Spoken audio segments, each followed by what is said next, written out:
Here's a few tips for planting garlic. Okay, number one, go buy organic garlic from your grocery store. You don't have to go to the nursery to buy garlic starts.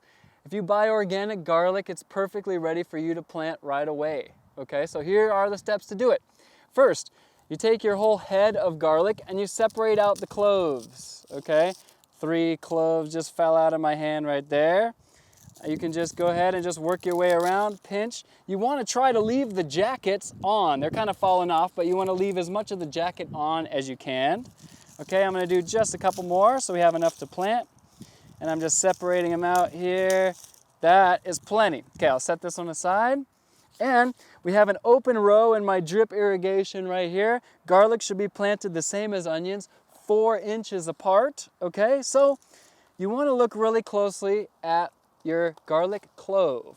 You'll have a bottom side that's a little bit weird shaped, right? That is your root side, and if it's got a pointed tip, that is your top side. You want to plant these right side up.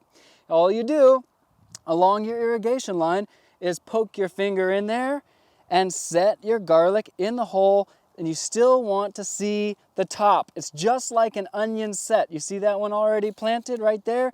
Then 4 inches apart, I'm going to poke another hole, and I'm just going to set this garlic down in that hole, and I'm going to lightly bury it. You should still see the top, okay?